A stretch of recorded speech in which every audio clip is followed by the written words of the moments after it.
Woo! Come Yes, on in. Good morning, good morning, good morning, baby. Day 2, we are back in full effect. Like we haven't missed anything. We came in yesterday, and it was a great feeling to come back. Like it don't be going back and was. the time off, but it was so good to be back and to see our familiar people that we love so much. So good morning, Miss Phyllis. Good to see you here this morning. Good morning, Cynthia Lewis. She said, baby, it's a winning Wednesday. You better You better call it how about it it. is. Speak it and call it forth because it most definitely is. And I think yesterday, I know we left everybody with an assignment, but coming in, good morning, Miss Patricia. Good to see you this morning. We are so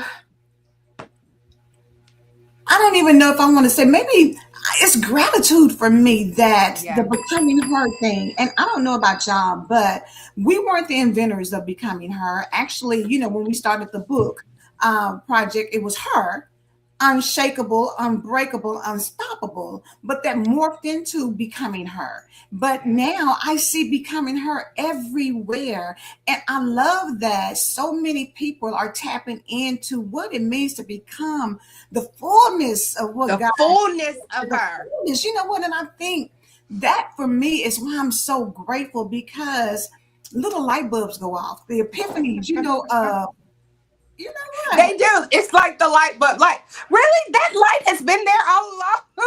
Yes, to fully step into who you are, where you don't have to apologize. You don't have to, kind of play along to get along. You prioritize peace, the peace that surpasses all understanding.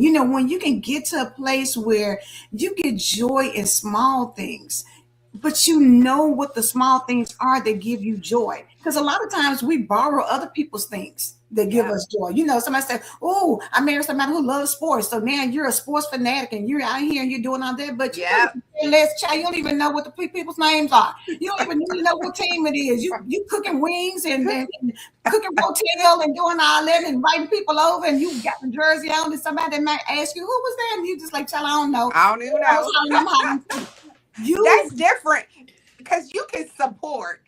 Yes. But so it's difference in supporting Yes. and letting it become who you are. Those are two different things. Yes. I can support you and I can, my husband likes it, so I'm going to enjoy it with him. But Mm-hmm. I still have my whole identity. I don't like football, but I support him. Okay. You can sit there and cheer, but at the same time, if you decided, oh well, you know what, he watching the game, I'm gonna go up here and read a book. I'm gonna go and listen to my music or He meditate, or I probably just wants you to want to leave get. anyways. Then you should be comfortable to do that. And I think what happens when you start tapping into somebody else's thing, you're sitting there and thinking, I could be doing 99 other things.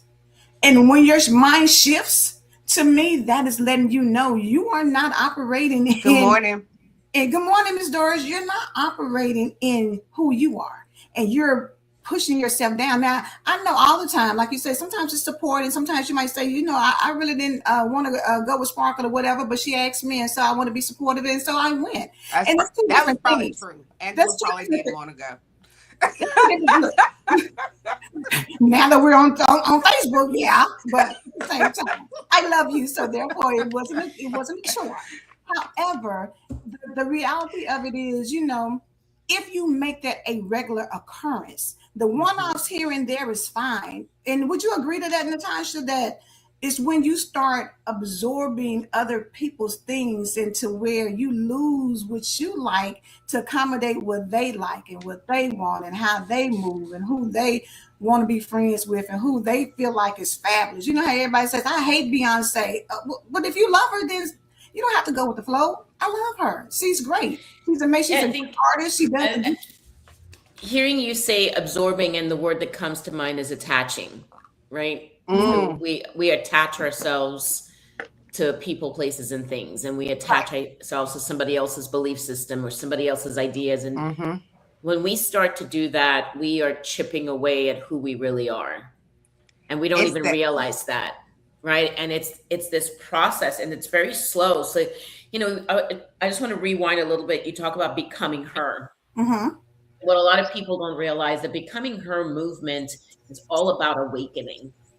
It's awakening within yourself to realize, who am I really outside of these things that I've attached myself to? Yes. Right? And it's a slow process because it's not something that happens overnight. It's something that starts all the way back, even if you think about like in school with peer pressure and wanting to get along with the friends and wanting to fit in. And it just builds over time. And so, yeah, I can see where, we find ourselves, we like this person, and we want to, we want a friend, or we want to hang out, or let's say we fear being alone, because that's really the core of things, right? The fear of something.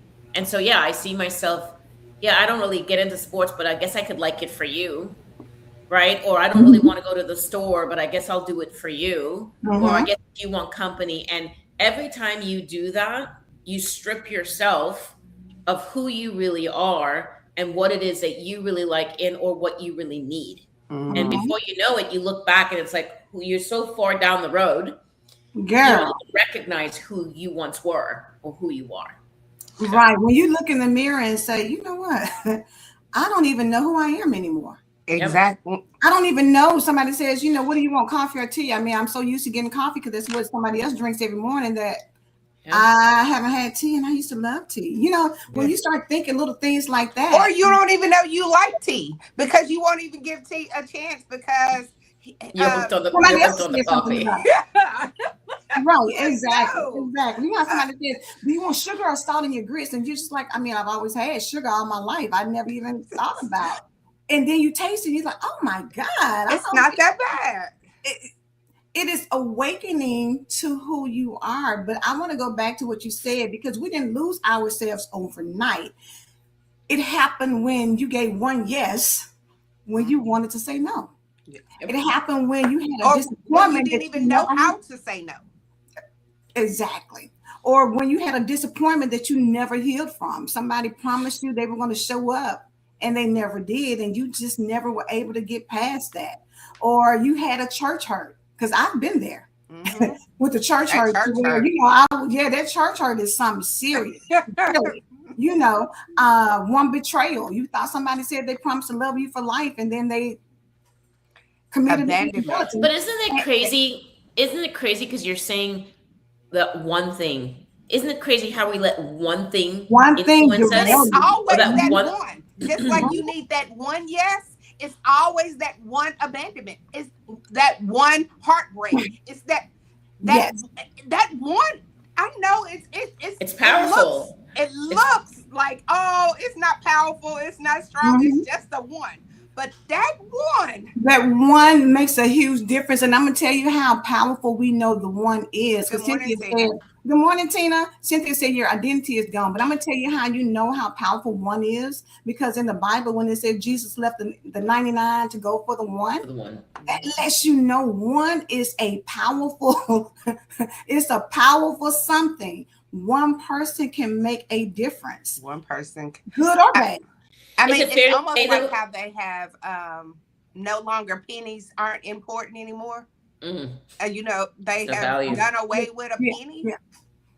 But a penny, if your total came up to 11 cents, you needed that one penny. You need that one penny and your 1% matters. Like, It matters. And even though they're doing away with that penny, you know how much that pennies are going to be worth later? Like, you can't tell me that they're not going to be worth nothing later.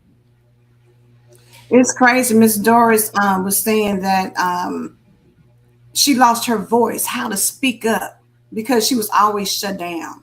And we go into shells when things, you know what I'm saying?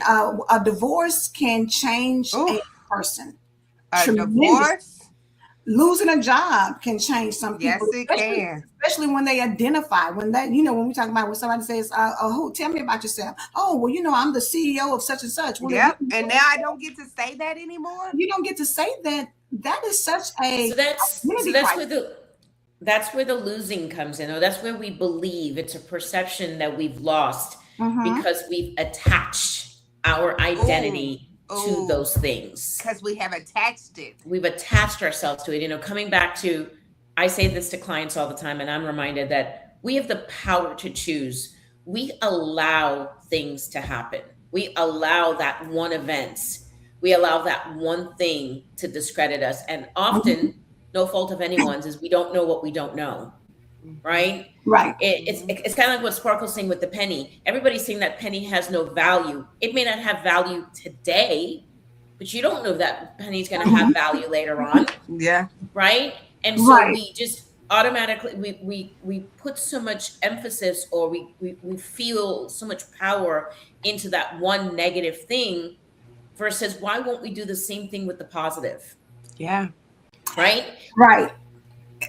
For a lot of people, I think that's hard, you know, but I'm going to go back to say this.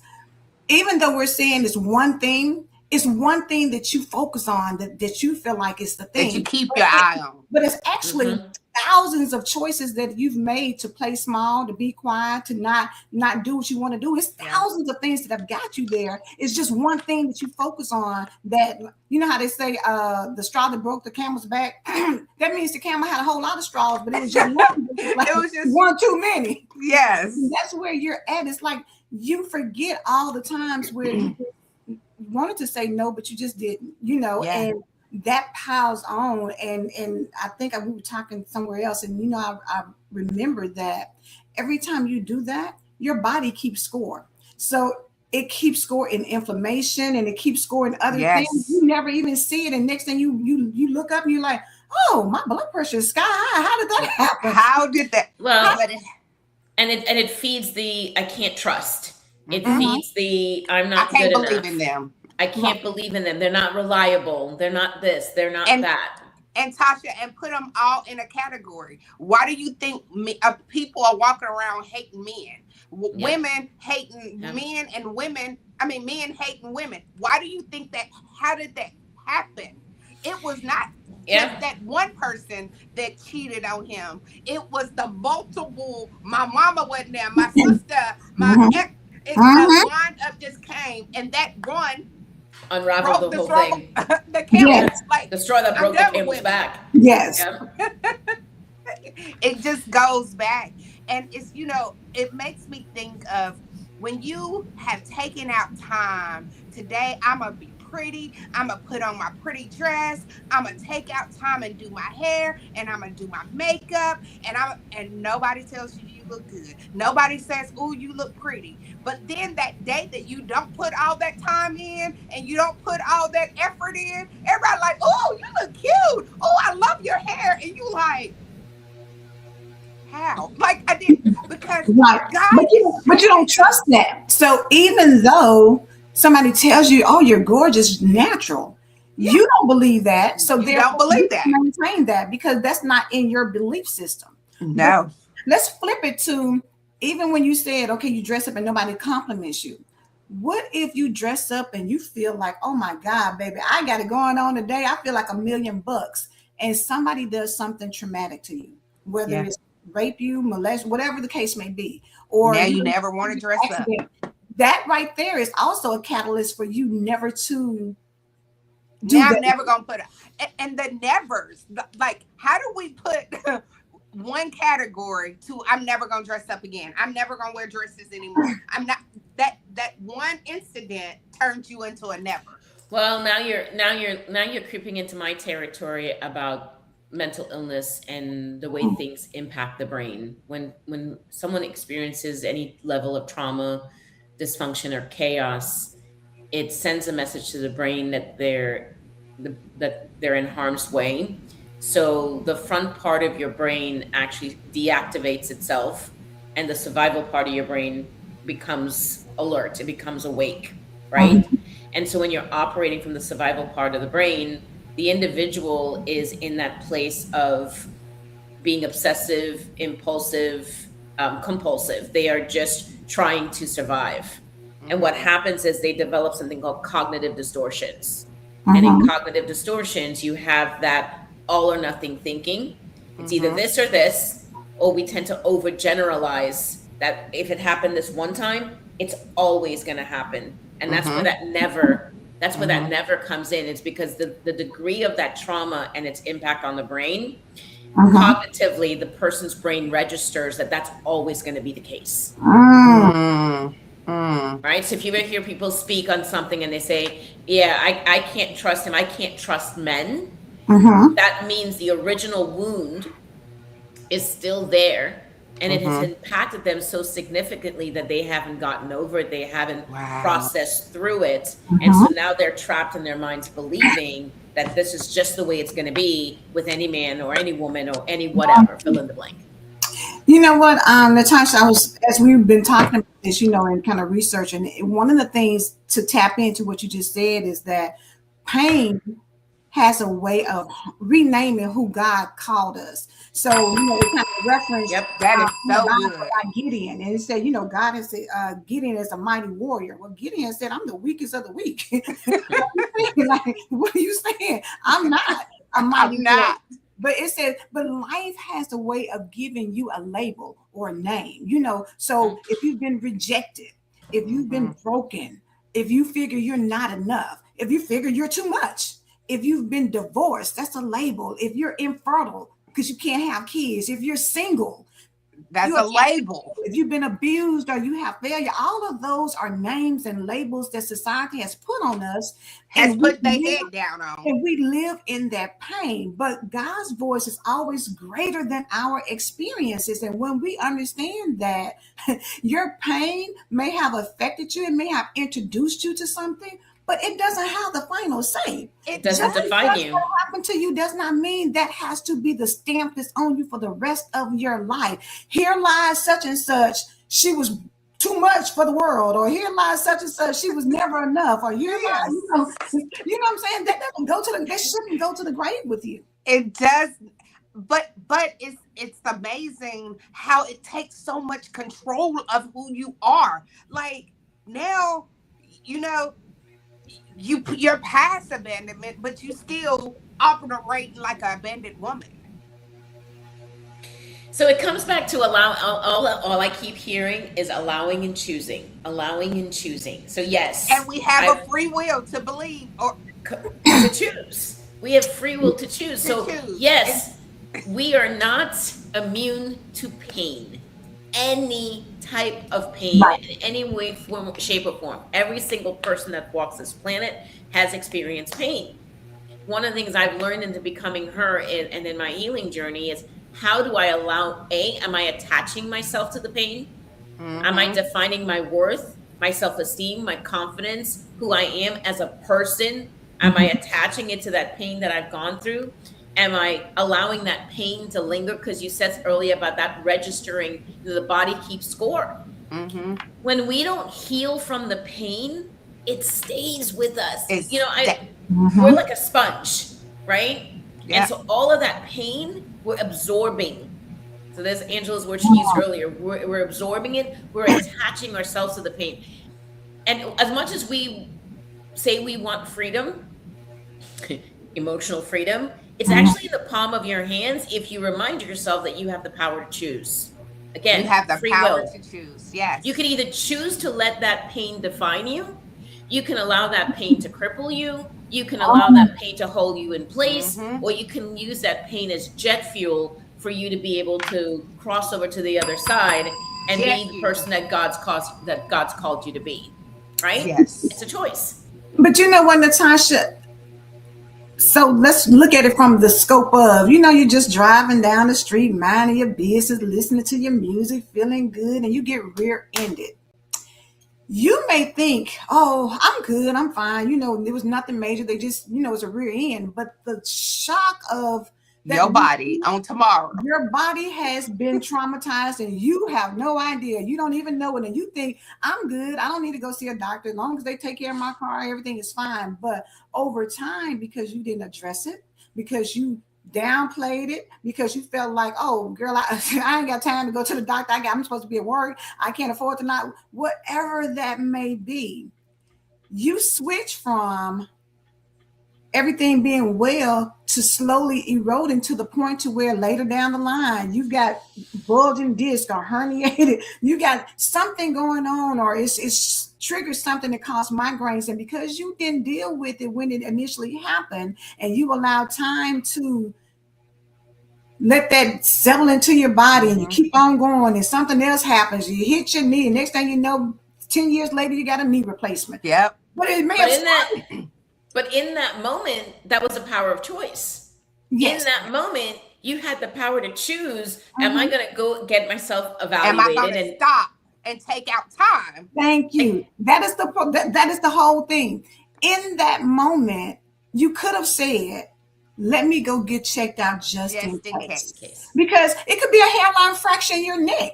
And it may never bother you until 5 years later. And now you're in super severe pain. You're having migraine headaches all the time. Or, it shifted a disc in your back. And now, you might be like, oh, it's okay. I'm just a little stiff when I got up the next morning, but I'm okay. And then 10 years later, you running right here, bent over, walking with a cane because you didn't take care of stuff. Same thing for anything that happens traumatic in your life. Same thing. Yes. What it does to you and what it does to your mental health. So that's the part that I wanted to pull out. That you operate and you move by something that happened when you was 5 years old. You 55 years old, and you are still moving in that trauma pain from 5 years ago. Yeah. So, but that's the thing. Like, we have to stop long enough to get that healing, even when you're 55 years old. Because you hear people say, I'm 55 now. I'm at this big age. Like, I ain't did it all this time. And who cares? You gotta care. You have to care. Well, here's why you have to care. Because if you're still attached to your old wounds, if your identity is attached to what you believe to be true, if it's attached to money, if it's attached to a person, we are all going to experience loss. And that is why loss is catastrophic for so many people. That is why loss is so debilitating for so many people, because I continue to allow myself to be identified by these things in life. So when it's no longer here, I now don't know how to function. I now don't know how to walk in faith, right? I could tell you I believe in the Lord. I could tell you I go to church. I could tell you that I read, scripture. I can tell you all of those things, but watch how I react, right? And I don't mean react outwardly. Yeah, no, because you don't show nobody. Exactly. It's about being blessed and highly favored, baby. Look, how are you? I'm blessed and highly favored. Yes. But meanwhile, in the closet, in the bathroom, I'm crying. No, you just came from the closet. You just literally blowing snot everywhere. You just came back, blowing snot. You're scared. You're worrying. Sometimes we're getting in front of God, and I saw a meme or I saw a video yesterday of a woman sitting somewhere and she's being given instructions. And instead of taking the time to listen to the instructor, give her instructions, she saw the thing in front of her and assumed to know what she thought the purpose was. And every time she took a step forward ahead of the instructor, whatever she did was wrong. And what it was basically pointing out was, we often we don't listen to God's instruction because we want to jump ahead of him, right? You're not walking in faith when you constantly are trying to solve the problem, when you're fixing, managing, controlling, problem solving, and you're trying to figure it out, right? Yeah. You are not allowing the space for God to come in and direct you and direct your steps. But Natashah, I know what you're saying is so right. But I have to faith it out. I have to faith it out. I'm using my faith. I'm using my faith. I'm hurting, but I'm not hurt. I'm not hurt. I'm not hurting. Yes, you are. Yes, you are. I was just having a conversation with a guy that's going through a tough battle right now. He's going through some things. And he said, but when I call on the Lord, I let him know how I have the faith and I'm going, like, it don't hurt me. I said, but it hurt. Why are you telling God that it does not hurt? Like, he knows it hurts. He already knows. He already knows. Yeah. I said, God needs you to tell him the whole truth. Tell him every emotion, every how it makes you feel. Like, he was like, no, I walk by faith and not by sight. I said, and you don't want to hold accountable. You don't want to hold yourself accountable to tell God, the all-knowing, the person that you can't hide it from. You don't want to tell God? And the best part, that's what God's waiting on. God's waiting for you to just be truthful and be transparent. So he's like, what's happening right now? This is the crazy part. I said, God is waiting on you to tell the truth. He said, like 2 seconds later, he said, well, let me let you go. I'll talk to you later. Okay. But Natashah, what is that for us that is so hard to? It's church and talk. I can answer that, and it comes from absolute personal experience. We're overly, highly intellectual beings.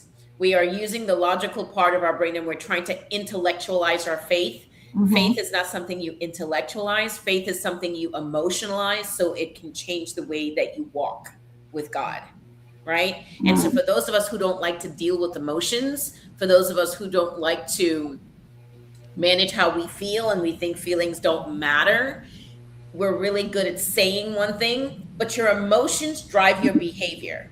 So how I feel will manifest in the way that I walk, right?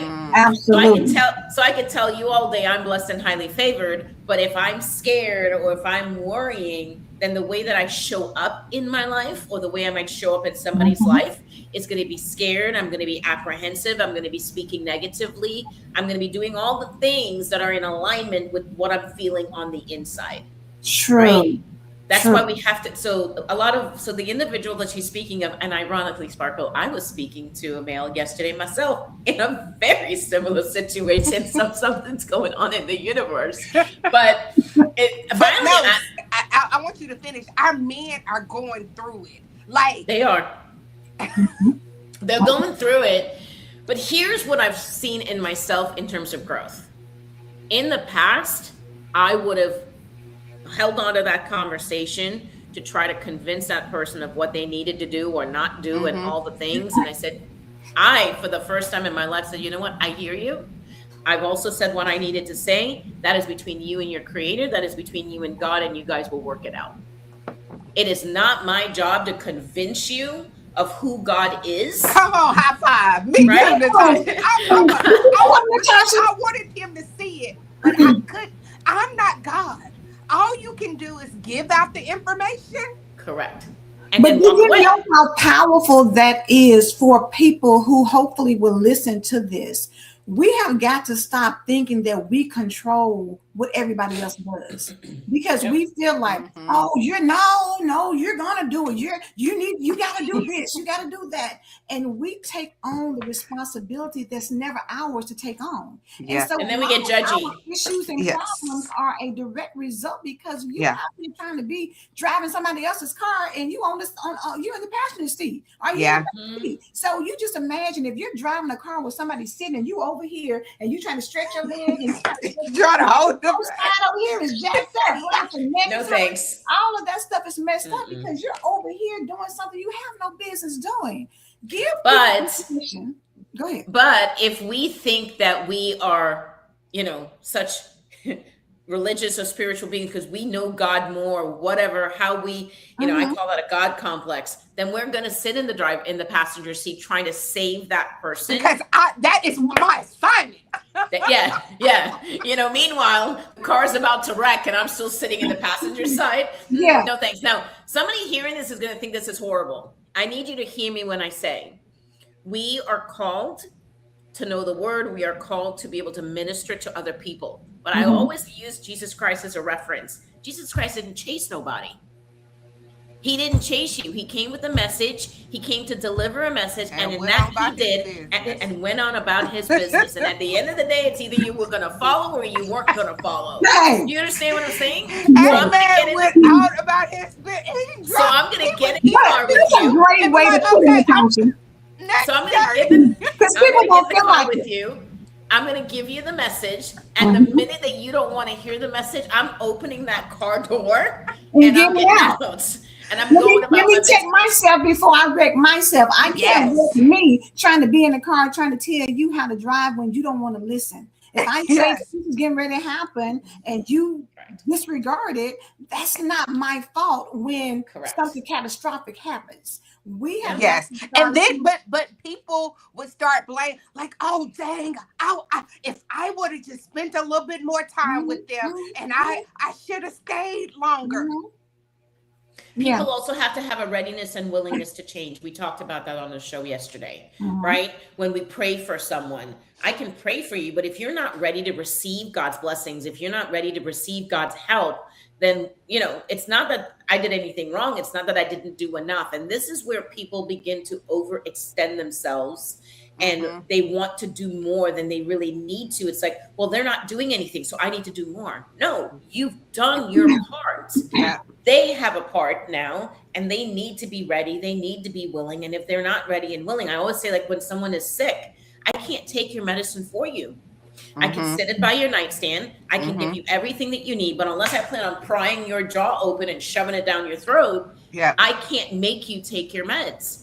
And but you know, Natashah, how many people go to the extreme? Oh, you're going to take this, and they force the pills in their mouth. And it's people who go even to that level because they're like, oh, no, you're going to get that. And the beauty of what we're saying when it comes to, becoming who you're supposed to be is understanding you're not God. You don't have all the answers. You can't give somebody every little step they take to get to where they need to be because that's not your job to do that. And if Jesus said, you know what, if you go somewhere and people don't receive you, shake the dust off your feet and keep on going. That should not deter you, should not keep you playing small, should not keep you in proximity of people who clearly let you know, oh no, I got this. Then release it. Let them have it. But whatever happens is not your responsibility, nor is it your fault. So let's talk about the people nor is it your fault. Let's talk about the people who make it their responsibility.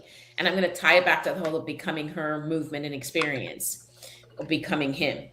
The reason why you're making it your responsibility, because there's something going on inside of you that you're trying to fix. Ooh. Say it loud for the people in the back, because people don't want to hear that, Natashah. That's why me and Sparkle was talking. Because they will be quick to say, oh, it's not me. I know it's not me because I was there for her. I was such a great friend when she needed this, when they go down this running list. And the reason why they're doing that, so I love that part. I'm going to create this running list. This is not happening on a conscious mind. This is happening on a subconscious level, another layer of your mind. People keep those running lists because they are hoping to cash in on it one day.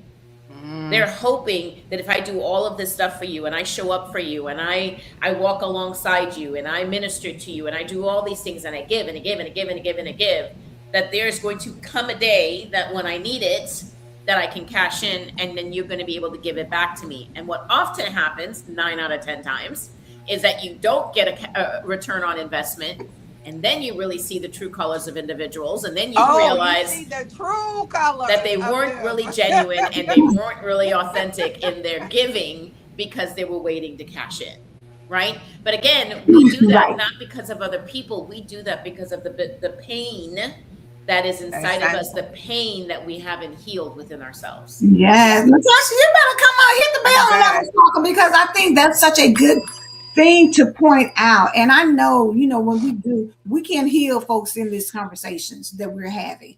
Some things require, like the Bible says, some things require prayer and fasting for it to happen. Some things require you to dig deeper, to go talk to someone, get your therapist, or who can help you unravel some of the things that are going on inside of you. Because if this struck a nerve, maybe you need to go a little further. If this made you think, wow, you know what, I never thought that's exactly what I'm doing, but that's what I'm doing. I'm doing all this in the hopes that later on somebody will do something for me. But it's no different than people who play the lottery. You know, you got to be in it to win it, but how many years are you going to play the lottery and never hit anything hoping to win something?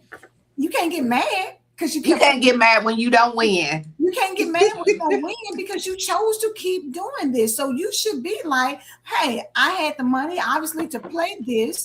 And if I get it, I get it. If I don't, I don't. And it should be okay either way. But when you're angry every time somebody gets a jackpot and you just like, that should have been me. I put in thousands of dollars every year and I never get anything back. But that's even in regular life. Like, how is she getting blessed? Like, how is she getting blessed when God, you go to God, giving your whole list of how did I not get selected when I'm out here feeding the homeless? I'm out here helping these people and nobody, but it's fine. I don't need no recognition. I don't need, yes, you do. The fact that you're saying that says a lot. Yes, you just went down the long list, and then you go. You got that list, baby. Yes, you do. I do everything from my heart, and I don't need nobody to recognize me. You want to be recognized. That's why you say what you say. Nothing wrong with wanting to be recognized, but just tell God the truth. God, I want to be recognized, and then if He sees so. But you know what, Sparkle? The key to me. The key to what you just said to me is you look at other people and say, well, how are they getting blessed when I do this? But how do you know they're getting blessed? Who said that's a blessing for them? Or who tells you that you're not being blessed because you don't know it's so many. Because you're measuring it by. Because you're measuring it by the wrong thing. It's so many unseen blessings. And I need people to catch this one right here. It's so many unseen blessings that God gives. So many. On a daily basis. Sit right here is like we ain't talking about. You can't comprehend the level of blessings that God gives you every single day. Your brain is not even wired to understand the capacity of that. It's just like looking at a boat on the ocean. How does the boat still float on an ocean of water where you think it's so small? It should just get sunk up in there, but it doesn't. It floats. That is how God has all of this blessings that we are sitting on top of, and you have no idea because you don't register it like that. You think because they got a new car, because they got married, you've been praying for a husband, and you've been out here doing this, or well, why do I have to take all the fertility drugs and shots and all these things and check all my stuff? And she popping babies out like popcorn, and don't even take care of them. I think that has a lot. I think that has a lot to do with what you define a blessing to be. Correct. Right? Because one man's trash is another man's treasure. Absolutely. Right? It's all on what you're seeing as a blessing. Because, as a recovering addict and working with people that struggle with the disease, I have watched individuals who are richer than rich wake up miserable every morning because they're battling addiction. And then I can see someone who is on the verge of being homeless and be at peace. Now, someone will look at that and go, the homeless person's at peace. Yeah. There's a lot of them. You're trying to save some people who don't want to be, who really don't want to be saved. They honestly are like, you know what, my life, I have no worries. I know where to go to get me something to eat. I know if I need some socks, a new jacket, I know where to go. But I don't have to worry about anything. And for some people, that is exactly where they want to be. And they've resigned to that. And they're okay. They don't need you to save them. They don't need to be saved. Well, and again, we're stripping people of the ability that if they want it enough, if they want it bad enough, or they want to change, there's enough resources, there's enough within themselves, to get to where they need to be. And so can we just leave people where they are, right? Now, again, that doesn't mean you don't minister. That means you don't offer help or you ask someone if they want help. But if that person tells you no, or that person is not ready and that person is not willing, then you move on to the next person that you can minister to. Because it's okay for you to plant your seed. And then understand that it's not your job to plant the seed, water it, prune it, and do all the other things. And then you pull it up too. You want me to pull it? And I think that's what we do. We go out here and think we can save all the people in the world. And so you want to go out here and feel like it's my job to take them from the rooter to the tutor.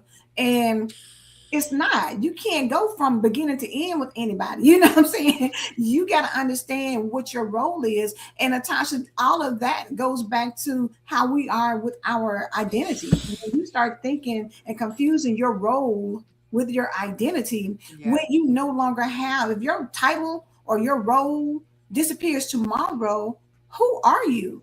And you don't disappear just because all of that's gone. You don't disappear because you're no longer a wife. You're still a woman. You still a woman. Well, and that's what the chapter in my book, the first chapter in my book, was all about. And at the age of 31, when I lost the husband and lost the kids, and I attempted suicide, the reason why I attempted suicide because I didn't know how to answer that question. Because between my identity was wrapped up in all of the roles that I had in my life. And so as I started to lose those roles in my life, I believed that I had lost myself. Right? And so when you don't know who you are and you're wrapped up in everything else but God and who God says you are, who God created you to be, you're a lost soul out here in the world. Right? And when we're lost and we can't find our way back, survival of the fittest, we are going to do whatever it takes to either survive and or we're going to tap out. One of the again, it's one or the other. It's either you're going to tap out or it's going to give you a push. It's going to give you a push like never before. It goes back to if we would, our focus is not on people, but focusing on what we do and what God created us to do and how to do, and nobody owes you. Like it goes back to what God told me. Nobody owes you nothing. And the more I try to be like, well, he reminds me, nobody owes you nothing. So why are you mad at them? Because they didn't come to your rescue. When they don't owe that to your rescue.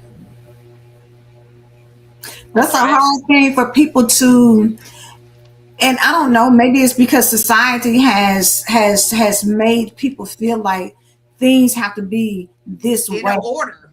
You know, we have got so caught up. I bought you a sandwich. The next time we out, you're supposed to buy me a sandwich. Like that. That's what the word. No, I just wanted to buy you a sandwich today. Or if you bought me a sandwich and I don't eat it, now you mad because you think I'm wasting food. I didn't tell you to buy me the sandwich anyway. I really didn't even like the sandwich. That's why I didn't eat it. Do you know what I'm saying? We get so caught up in for everybody else because that's what people done for you. The reality is, I might not need you to feed me because I don't like what you cook. I don't like what you. Well, let's back that up. Back it up. Angela, I love you. No, the thing is, I bring it back to. No, but Angela's right. We don't stop to ask people. We assume. We jump to the conclusion so that's why we go buy the sandwich. But we didn't even ask you if you like sandwiches or if you like sushi. Right? We now just assume now you in your feelings, and the first thing you say, well, I bet you I won't buy you nothing else. I bet you won't get something else from me. I bet you I won't show up. But it takes a conversation to just ask the person, are you hungry? What do you like? And hear from the person. But we automatically go into savior mode and they're like, oh, you hungry? You need something to eat? Here, I got this. Well, it's like, okay, well, I don't want that. and God forbid, I have an opinion about it. Thank you. Well, then you say, well, I'm going to get you something. Let's go somewhere. And then you say, well, where do you want to go? Oh, I want to go to Ruth Chris. I'm not paying for that. What's going on over here?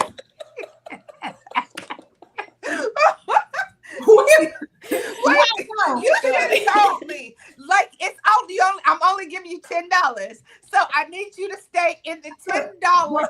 Bring your thoughts on back, because we ain't doing that. Look, we're or right you can go ahead and buy the Ruth Chris, and you'll be like, I bet I won't take her out again, because how's she gonna take me? How's she gonna take all my money and take, because I like Ruth Chris. I take myself to Ruth Chris. Or some people are, I'm only gonna get Ruth Chris when somebody's taking me out. Like, or the person can just communicate, hey, I'd like to do something nice for you, but I only got $20. And it's okay. Because guess what? That $20 is the same as that $200. You still want to do something nice for me.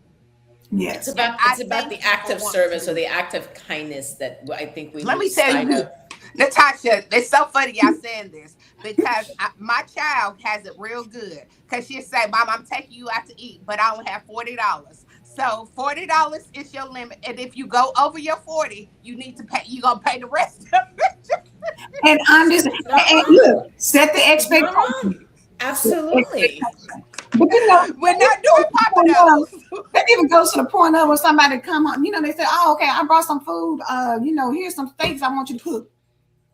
I don't want to cook. I don't want to cook that. You want that? I don't want that.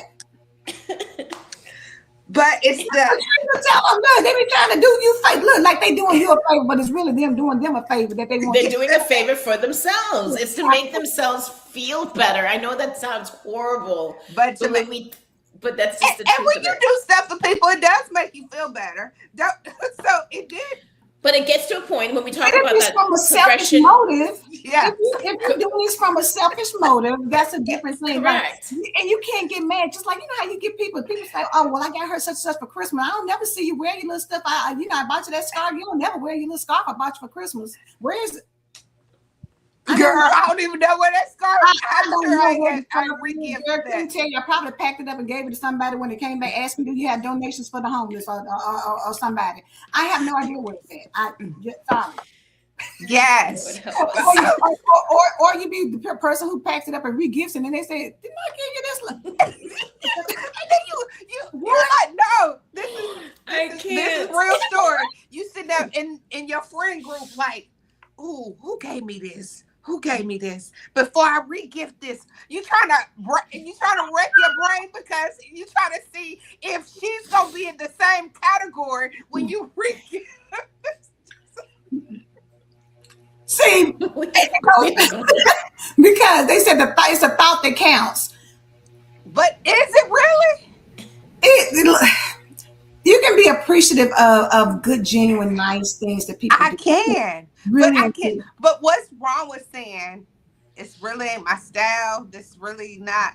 Girl, you can't tell somebody that because you'll never get hang on. So that ties back to this entire conversation that we started. Break it down for the people. It comes back to you not knowing yourself or believing in yourself or loving yourself enough to be able to speak up, Sparkle. That's why people don't do that. You're absolutely right. Like, why can't I say, I don't like that? Like, I tell my kids for Christmas, I tell my kids all the time, I would rather spend quality time with you than you go Christmas shopping and buying something for me that I don't need or I may not want, right? Would you say need or want? Right. I guarantee you buy Sparkle a black shirt and take it over there. I guarantee you she ain't gonna be happy. I work out in it.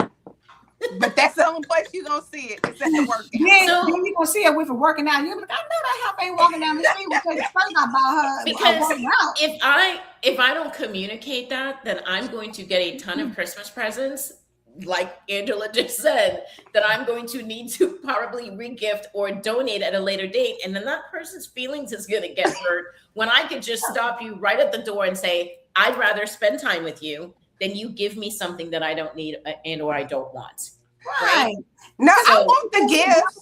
I just want them to be gifts that I want. I actually thank you.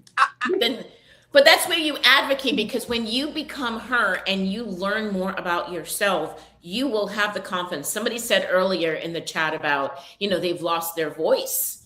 And that's the whole thing about becoming her. It's about getting your voice back and learning to speak up for yourself. Yeah. And so, yes, Christmas is, well, first of all, that's another day and another conversation, because we've taken Christmas to a whole other unnecessary level. But nonetheless, during that time, or even for a birthday, there's nothing wrong with you asking and requesting for something that you truly need. Yes. People get offended by that, but the reality is, I don't need you to waste your money, and I don't need you to do something for me that isn't even in alignment with who I am and where I'm at. But a lot of times, if I don't know who I am, I'm just going to take whatever you can give me. Yeah, we do it in relationships. What about, let me tell you who's good at that. Angela, if it's your birthday and she's wanting to bless you, she's gonna send you a text and say, "What do you want?" Period. But Natashah, what about the people who feel like, okay, so you're single and they think by now you should be married, so they start buying you kitchen appliances and saying, well, when you get married, you need to have this, and when you get, they're giving you things for what they feel like you should be going. But what if they're doing all that and you ain't the person that like to cook? Stop buying me all this stuff, and I don't even really like to do that. So this is where you have to speak up and say that. But most you and your husband has, like, even married people, and y'all are married, and you're not the cook of the house. Not just because you're the woman does not mean that you have to be the cook. Maybe he is the cook of the house, and you're the dishwasher. And that's so many things, in the roles. There's so many people who say, I wish I would get outside and cut grass. Baby, there's some women who actually love doing that. And they do it well. I ain't one of them. There's some men who cook better than women. Natashah. It is some men who do hair better than men. You know what I'm saying? So we switch up gender roles and we switch up everything, and you create confusion and division in your household trying to do things the way somebody else told you it needs to be done. If it works for you, then let it work. Let it work. Well, and then you have now. So we talked about influence. So in the same line of what you're saying, a lot of people get into relationships and they're like, well, my culture said this, or my family did this, or we did this back in the day. Like, okay, I get that. Did it like this. But that might not be the case today, and that doesn't make it. Here's where we get trapped in. We get trapped in, am I doing it right? Am I doing it wrong? Is it good or is it bad? Why do we have to rate it, and why does it have to be so black and white? Why does it have to be a right or wrong? Wrong and I always say this when I'm talking to people. What I'm about to say isn't right or wrong or good or bad. Like, get out of your head with this polarized mindset of it's either got to be this way or that it's got to be this way. Mm-hmm. Can't we meet in the middle? Can't there be a balance? Like, if we look as we've evolved as people, we have stay-at-home dads. Yes. It hasn't killed anybody. And they're doing a good job. Absolutely. With all due respect, they do a greater job than some women are in taking care of their kids. Absolutely. But then you have people who say, girl, I wish I would be out there working, and he's in the house taking care of them kids. Girl, I wish you better tell him he need to get out. Stay out of people's business. And what's working for them. Stay out of people's Stop trying to tell people how to run their house. Thank you. And understand that people have, because that's just as simple, Natashah, is us saying, oh, Natashah, I love you. You say, oh, I got a pink shirt on. And somebody else may say, oh, well, that's salmon. That's not pink. Well, no, that's dusty rose. There are people out there like that. Yes. And it's like, do I look like I care? But it's people who choose to argue about things. If you want to say, girl, she got on Dusty Rose, baby, be a Dusty Rose saying she got that's what she got, and that's okay. And somebody else may say, well, no, that's salmon to me. Okay, then that's fine. Well, I totally get off the color, because I've had that happen, and I just like, well, I still love my shirt. I don't care if it's Dusty Rose. I don't care if it's salmon. I don't care if it's fuchsia. I don't care. It's I like the shirt.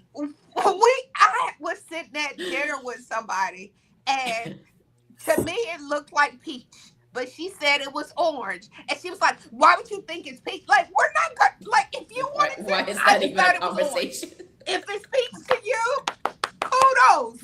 You and peach." But that's the thing, right? And that's where judgment comes into place. We get so highly opinionated, and then we want to convince people to see things just our way. And when you find yourself trying to get people to see things simply your way, we get very judgmental. That's it, Tamisha. Yeah. I'm sorry. All kinds of things to say when she drove to family dinner. This is crazy. They said her husband should be driving her. What you say? Yes. I want to be behind the wheel because it's relaxing to me. It may be whatever your thing is, but who's saying somebody got that's where we get so confused and so traditionally oriented. Look at him. He make her do everything. He even made her drive herself. He just don't do nothing. She can't do nothing. Here's the best part. So I'm going to use what you guys are doing right now as an example. Those individuals are being judgmental, but they don't know the conversation she had with her man before she left the house. That man may have offered to drive her, and she's like, "No, baby, I want to drive. I want to be the one that's driving the car." Like, we don't have the facts. I got you. Sit back and relax. And now what if that man had been working hard all week, and he might not have wanted to come see that family, but he said, "I'm gonna go anyway." But I'm gonna go anyway. But I ain't driving. I ain't driving, but I ain't driving. But I mean, what's wrong with that? To me, it comes down to the facts. Because yes, you paint the scenario. What if that guy had a long day? What if the guy offered? What if the guy said, "Hey, I'll drive," because maybe he normally does, and she's like, "No, not me. I'm gonna do it tonight." Like, know the facts. What if she's always the driver? Correct. We get so opinionated based on our own belief systems, and then we want to judge what other people are doing. But you don't have the facts. And I always say, like, until you know the facts, until you know the full story, sit down. And guess what? I'm not going to take out time to give you the full story so that you can have the understanding. How do you know? How do I know that Sparkle has told me all of her business? She may have just told me the portion that she wanted me to know. I don't know all the intricate details behind that. Yeah, and you sitting right here running with what she told me. Or they would go like, "Angela, I know you know. I know you know."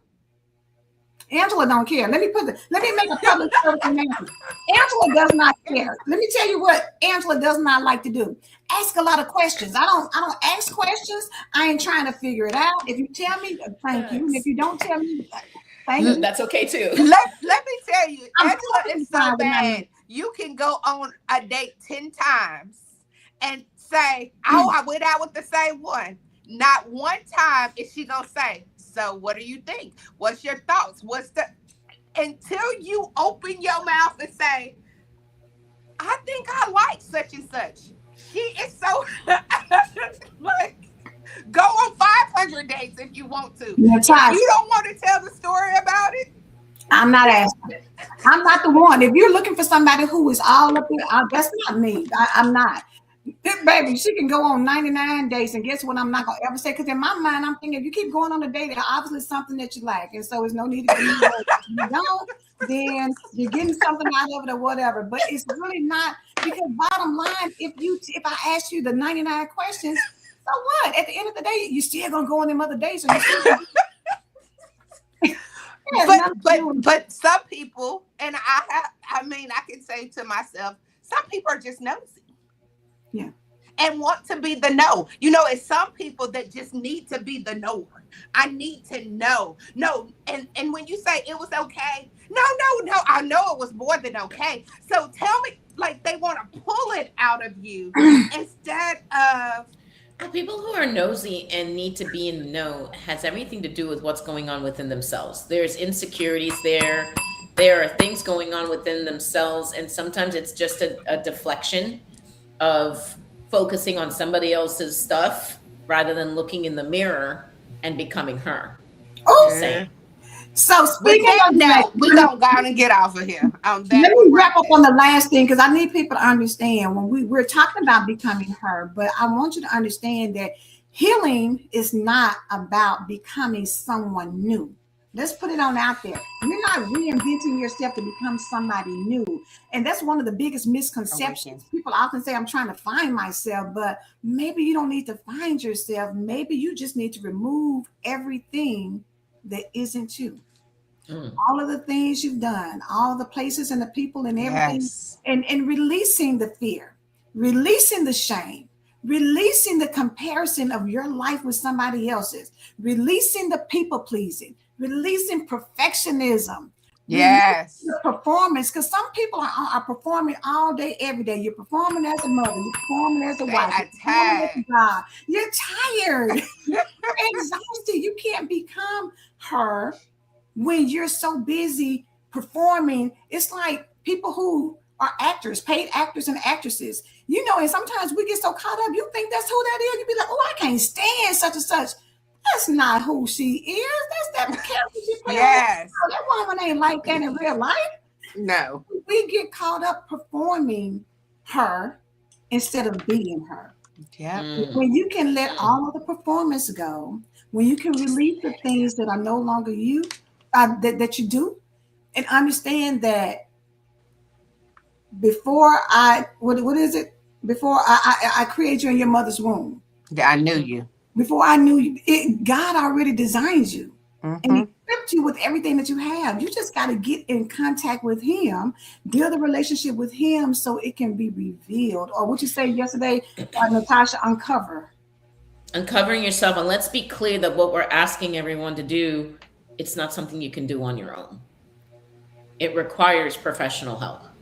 It requires mentors. It requires working with people who have gone through what you've gone through and understand what it means to awaken, what it means to become her. You're not just going to get up tomorrow morning and be like, all right, well, Angela said this and Sparkle said this, and I'm not going to do this anymore. That's not how that works. Because all you're going to do is end up intellectualizing yourself, like we talked about with faith, but you're not emotionalizing it. And there's a difference between the two. So, yeah. Call Natashah. Yeah. Call Natashah. If you need a sugar coater, don't call Natashah. Yeah. Okay? That part. If your feelings are easily hurt. Yeah. And don't call Angela either. But then again, maybe don't call me either, because child, listen. But maybe if you get your feelings hurt, working with me would help. I will get you to having thick skin. You're right. These things, because listen, the only reason to get your feelings hurt. Well, and the reason why we're getting our feelings hurt is because the truth hurts. Someone is finally speaking truth to you, and you don't like the way it sounds. You're hearing it for the first time. It's like listening to loud music. It's a little obnoxious the first time you're listening to loud music. But once that kind of sets into your algorithms and it sets into your system, you get accustomed to listening to loud music. Right? I'm only offensive and abrasive initially because people are hearing truth and they're not used to having truth because they're used to someone pouring sugar on it. Yeah. But at the end of the day, my truth is going to set you free. My truth is going to help you see who you really are. And you get to make a powerful decision who you want to be. Go on with sugar. It's time for you to go on a sugar a diet. Sugar-free. Yeah. It's time for you to I'm sugar-free. Sugar-free. Sugar-free throat punch. Yes. Sugar-free. And because sometimes we do need to remove away from the sugar. Baby, y'all better research sugar and let it tell you what all sugar does for you. Sugar's not good. I mean, we like it, but sugar's really not good for you. Go it up. Go on and Google it. That's your assignment. That's your assignment for tomorrow. Google what sugar does for you so that you understand sugar. Honey, they have hoodwinked and bamboozled us and put sugar in everything. And it's things that you don't think sugar's in, and sugar is in there. And sugar is more addictive than cocaine. It really is. Come on now. Baby, so come on. We need to get to a place where we are weaning ourselves away from sugar and understand that, you know what? It once you stop craving sugar, and then when you go bite something, you're like, "Ooh, that's too sweet. Ooh, that's too much." Absolutely. Your body will reject it. Same thing with the truth. Once you start getting the truth, then you start saying, "You know what? The truth, baby, is good, and it'll set you free. I don't need all these lies. It will set you free." That's what Winning Wednesday is about. It's setting yourself free. You don't have to wait till Friday to get free, or I'm gonna wait until the weekend to get free. I'm gonna start on Monday. I'm gonna start next month. Yes, get free now. This has been a great time. It's been wonderful being back with the Empowered Morning Show. You are a winner. I believe God. Do you believe God? We believe God. We believe God. We believe God. we will see you back on tomorrow, our last day for the week. That part. Bye. Bye.